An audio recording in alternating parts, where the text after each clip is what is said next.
izinkan kita memulai diskusi atau percakapan kita dari pertanyaan yang kami yakini Ibu pasti sudah sering mendengarnya. Jadi ini mengenai bagaimana Bu cerita perjalanan karir, suka duka hingga sampai di posisi saat ini. Mungkin silakan Bu dibagikan lagi Baik, terima kasih. inspirasinya.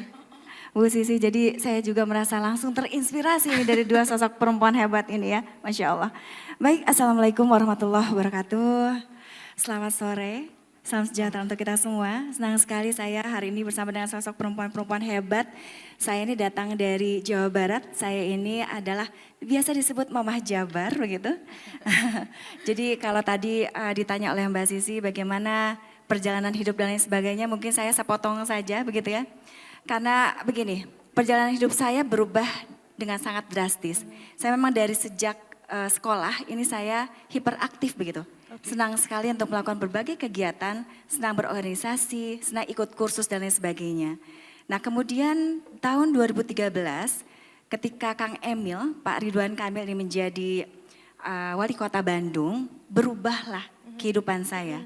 Yang biasanya saya hidup bekerja Monday to Friday begitu ya. Kemudian juga saya ada ikut kegiatan organisasi beberapa begitu. Kemudian berubah menjadi seorang istri kepala daerah, tiba-tiba saya harus menjadi pimpinan bagi 8 organisasi begitu. Dari mulai ini ada ex officio ya. Jadi ada PKK, Dekranasda, Forikan, kemudian bunda-bunda yang banyak itu begitu. Nah dalam perjalanannya memang harus diakui bahwa menjadi leader khususnya di Jawa Barat ketika saya menjadi istri gubernur begitu, justru menjadi pemimpin juga bagi 27 kota kabupaten begitu. Nah pada saat itu tidak membuat saya kemudian menjadi saya sudah cukup saja begitu, karena tentu tugas-tugas yang harus diemban menjadi istri gubernur itu luar biasa banyaknya. Pada waktu itu justru mendorong saya untuk kemudian saya berpikir saya harus mencari solusi dari fenomena yang saya temukan di lapangan begitu. Karena saya menjadi ketua organisasi banyak itu, maka saya sering bersentuhan langsung dengan masyarakat. Saya melihat fenomena yang terjadi banyak sekali. Tidak saja terkait dengan masalah sosial, tapi juga bagaimana perempuan-perempuan yang kemudian mereka menjadi perempuan yang pada saat itu menjadi perempuan yang tidak mampu untuk kemudian menunjukkan bahwa mereka adalah sesungguhnya patut untuk tidak dipandang sebelah mata begitu. Nah pada waktu itu kemudian saya dorongan dari Kang Emil, saya punya suami yang luar biasa, dia memberikan ruang kepada saya, sehingga pada waktu itu saya diberikan ruang untuk selama saya, Kang Emil cuma memberikan 2 syarat saja kepada saya. Yang pertama, silakan melakukan banyak hal, ingin menjadi ketua organisasi macam-macam silakan, ingin kemudian sekolah lagi silakan dan lain sebagainya, hanya 2 hal kata Kang Emil. Yang pertama adalah harus bisa membagi waktu dengan baik begitu ya, harus punya skala prioritas. Yang kedua harus bisa menjaga nama baik keluarga.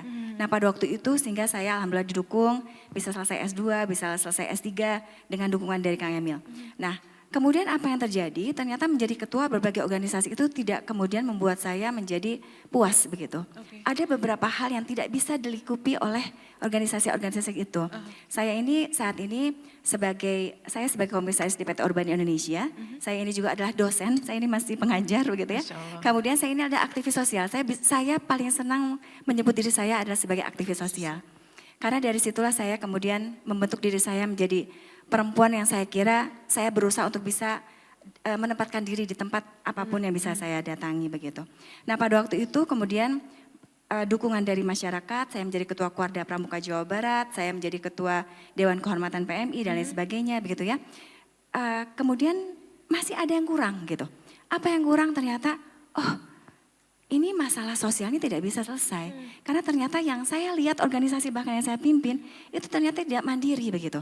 Saya butuh organisasi, itulah kenapa hadir Jabar Bergerak.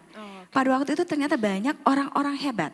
Mereka ada pengusaha, direktur berbagai perusahaan begitu ya.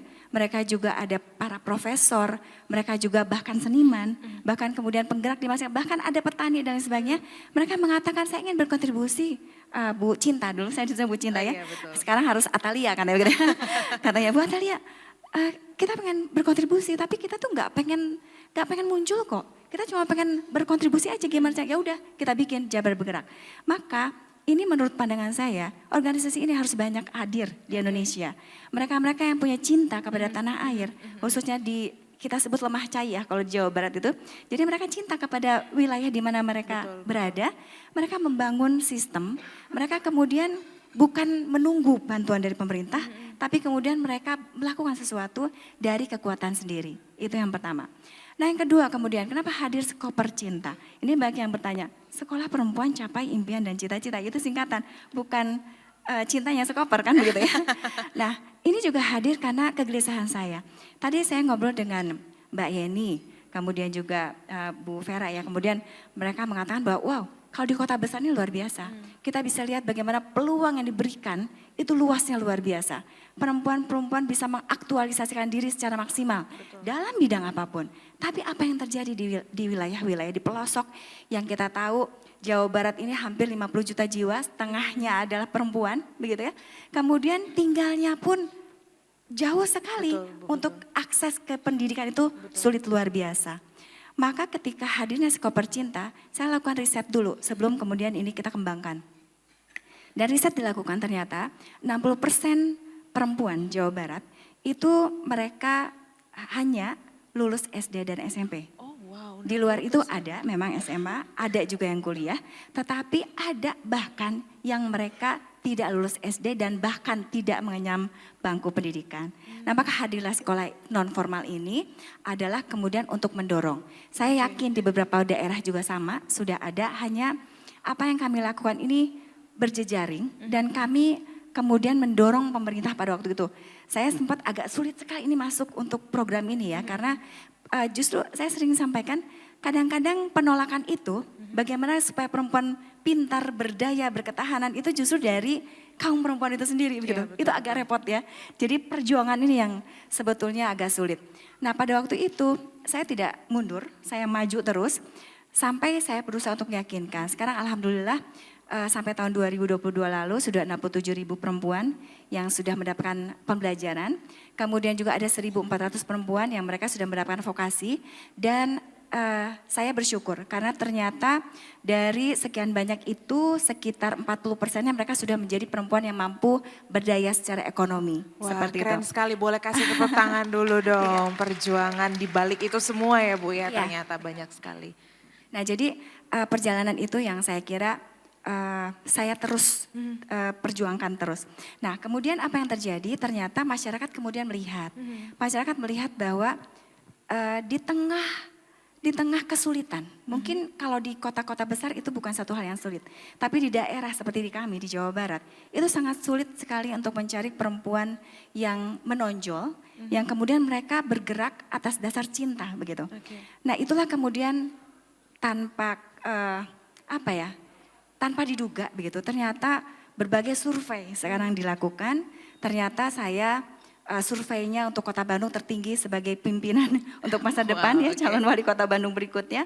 Kemudian juga saya pada akhirnya didorong sedemikian rupa dengan luar biasa dari masyarakat utamanya begitu. Dan sesuatu yang sebetulnya dulu saya hindari karena saya tidak terlalu suka dengan politik dan saya tidak tahu ternyata takdirnya seperti itu. Saya harus kemudian di tahun ini saya bergabung dengan Golkar dan saya terus tetap memperjuangkan karena saya pikir begini, Kang Emil mengatakan kepada saya, apa yang kamu lakukan saat ini hanya bisa berdampak pada sebagian besar, sebagian kecil perempuan.